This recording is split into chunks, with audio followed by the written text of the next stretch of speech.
Olá pessoal, sejam bem-vindos a mais um vídeo aqui do Super Acadêmico e hoje vamos continuar com nossa playlist do livro A Questão da Transformação do Trabalho Social.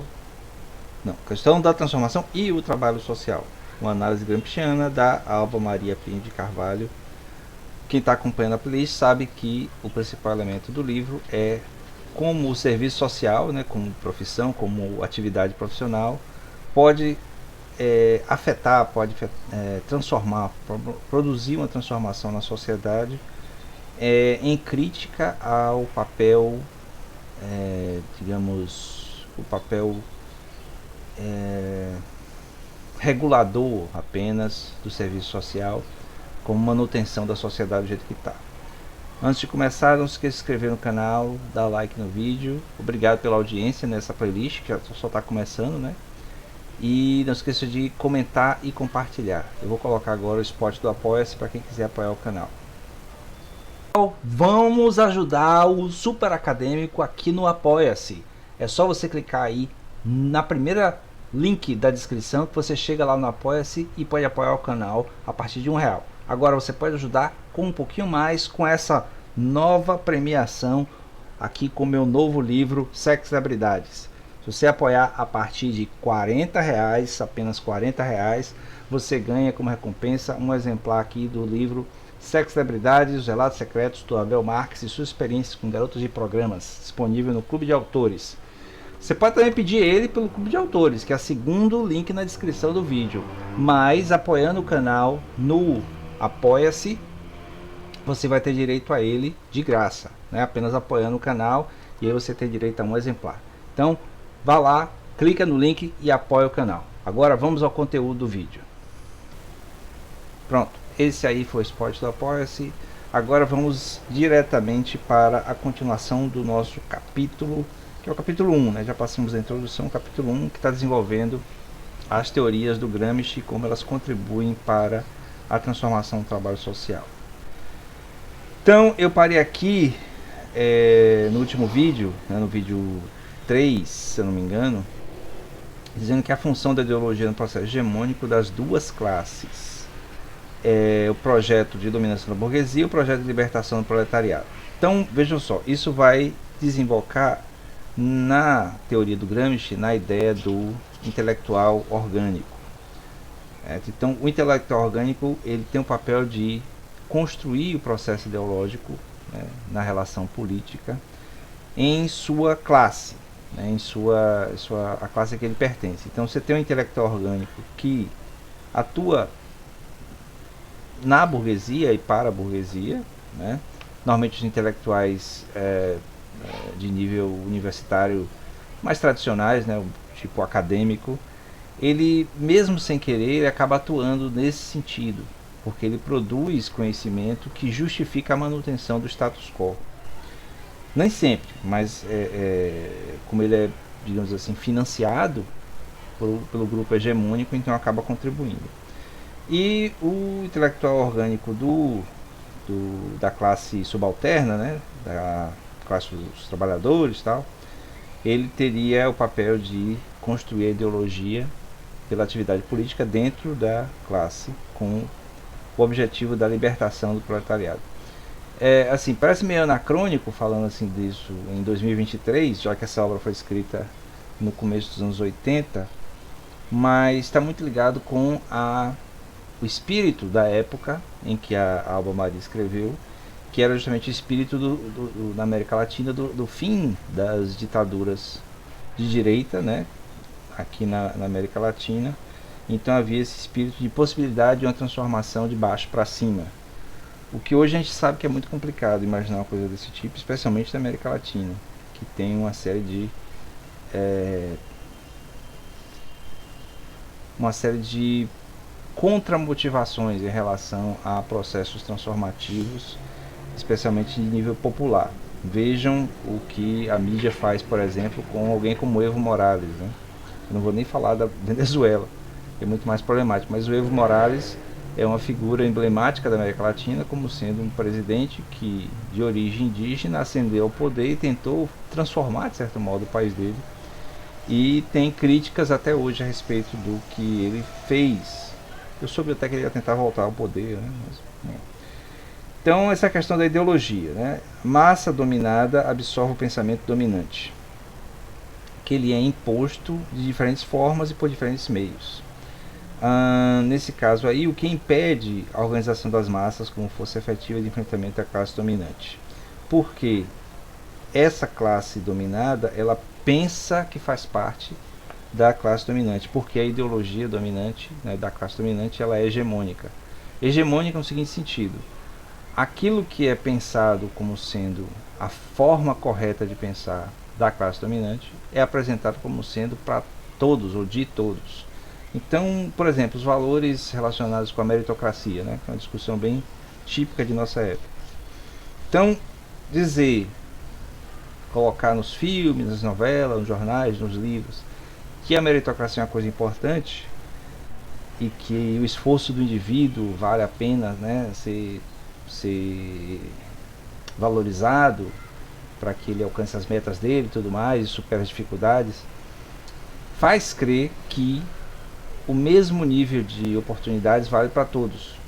Certo? Então, uma pessoa que, não precisa nem dizer que é rico ou filho de alguém privilegiado, mas alguém medianamente, né, que teve a oportunidade de estudar, teve o estímulo da família, dos pais e tal, evidentemente vai ter muito mais oportunidades, mesmo sendo de maneira mediana, do que alguém que não teve nenhuma dessas oportunidades. E aí dizer que essa pessoa que não teve oportunidade, né, fracassa por falta de esforço é uma coisa bastante cruel, certo? O Gessé Souza, ele fala disso no livro dele, que eu já comentei aqui, na playlist de Sociologia tem lá, acho que é o primeiro livro, o primeiro vídeo da playlist de Sociologia, que é A Elite do Atraso. Ele fala dessa coisa desse raciocínio de classe média brasileiro que acha que o fracasso das pessoas mais pobres é por razões individuais, ou falha de esforço. Isso é um pensamento hegemônico da classe dominante.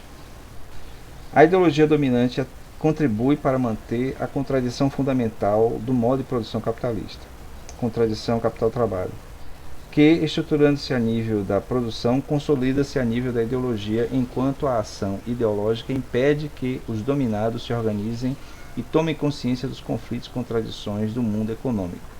Novamente, o vocabulário parece bem anacrônico, por causa da época que ela está falando, mas não quer dizer que seja falha, né, seja falha em interpretar a nossa realidade atual. A questão, inclusive, é que hoje em dia a classe dominada tem muito mais distrações democraticamente distribuídas do que naquela época.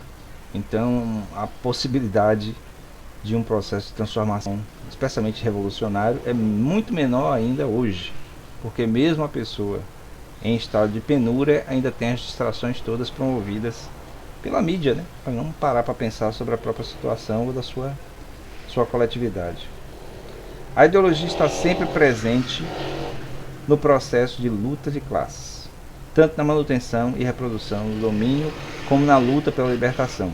Aí, ele está falando aqui, a partir da teoria do Gramsci, uma coisa que na teoria de Marx não tem, que é a ideia de que ambas as classes antagônicas têm um fundo ideológico, trazem uma ideologia para a sua forma de agir.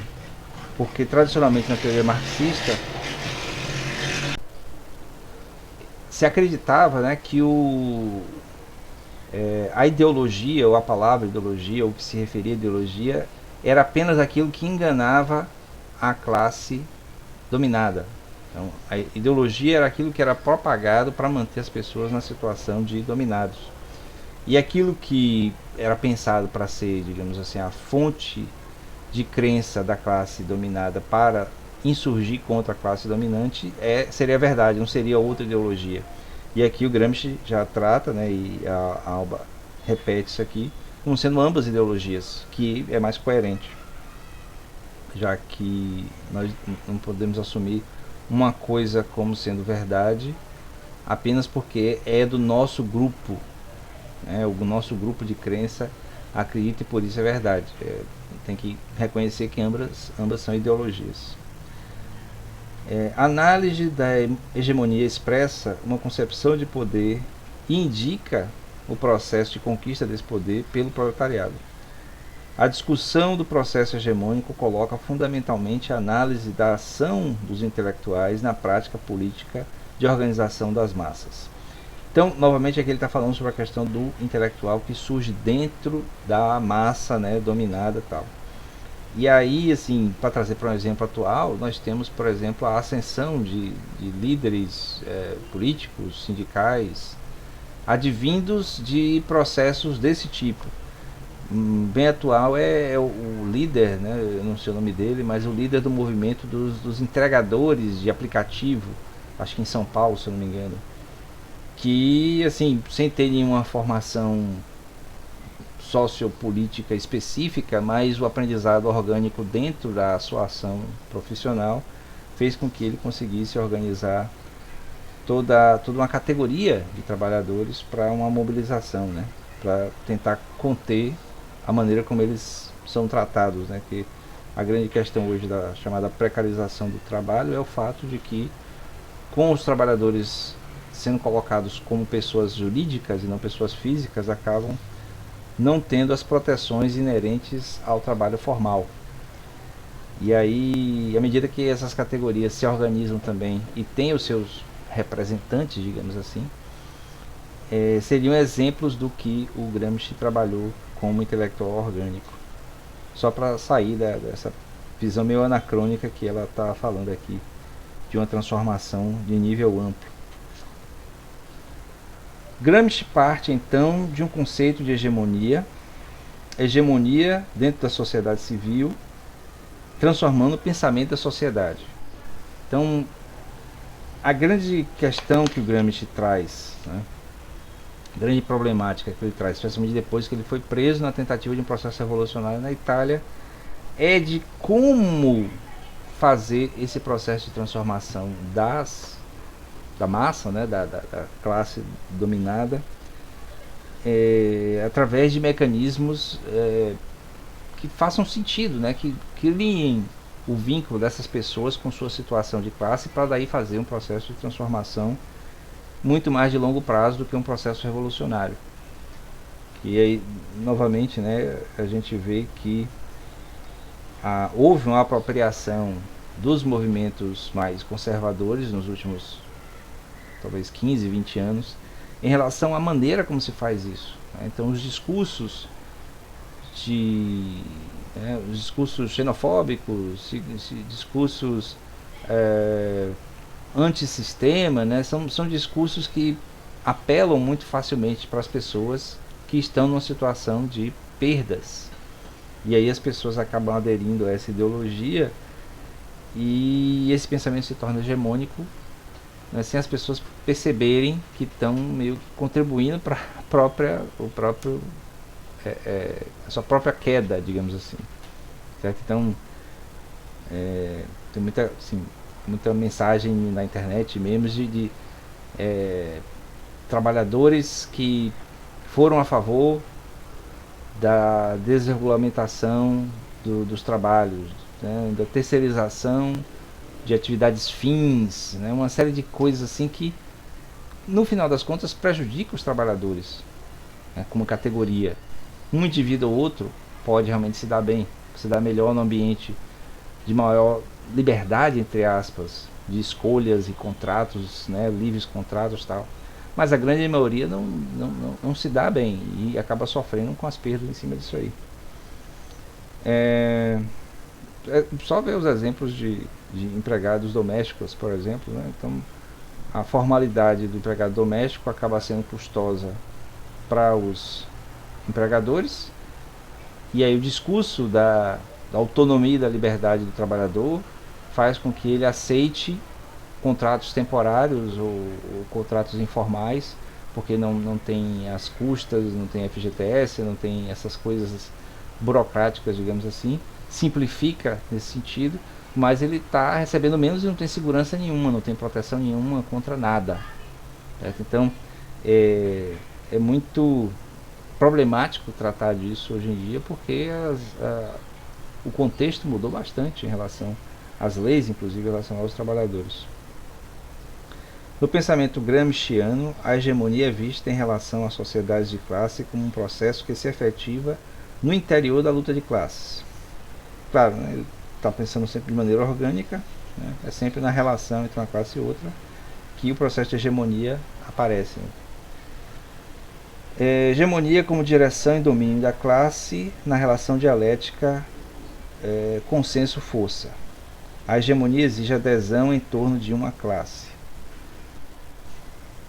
Então, a afirmação de um processo de construção de uma ideologia hegemônica, de uma forma hegemônica de pensar dentro de uma classe, é o que possibilita o reconhecimento da própria classe como sendo parte de um processo de possibilidade de transformação. Daí a questão da dialética, né? Já que a dialética é muito questão do movimento na sociedade, que é o Marx tirando do Hegel essa ideia desse movimento histórico, em que há sempre uma espécie de momento de conflito para gerar um momento de uma nova síntese mais estável. Então o Gramsci está navegando muito para isso aí, para tentar produzir essa teoria de como o processo hegemônico se forma, se constrói dentro de uma classe, certo? Bom, eu vou ficando por aqui, já deu 15 minutos no vídeo. A gente continua no próximo vídeo, no próximo episódio, esse capítulo introdutório. Ele é o mais interessante, na verdade. As outras duas partes tem coisas interessantes, mas essa primeira parte realmente é que desenvolve mais essa base teórica gramsciana no livro aqui da Alba Maria. Então vou ficando por aqui, espero que vocês tenham gostado. Não esqueçam de comentar o vídeo, né? Recomendar o vídeo. Se você é da área de serviço social, recomende para seus colegas, seus amigos. Coloque no LinkedIn, no Facebook, no X, antigo Twitter, né? No WhatsApp também, coloca lá o link, compartilhando, dando like, se inscrevendo e apoiando o canal se quiser, certo? Eu vou colocar os cards aqui, desse lado aqui, vou colocar os cards, lembrando para você do Apoia-se e do meu novo livro Sexo e Habilidades, que tá aqui em cima, logo aqui, ó. Tá bom? Então, até o próximo vídeo. Valeu!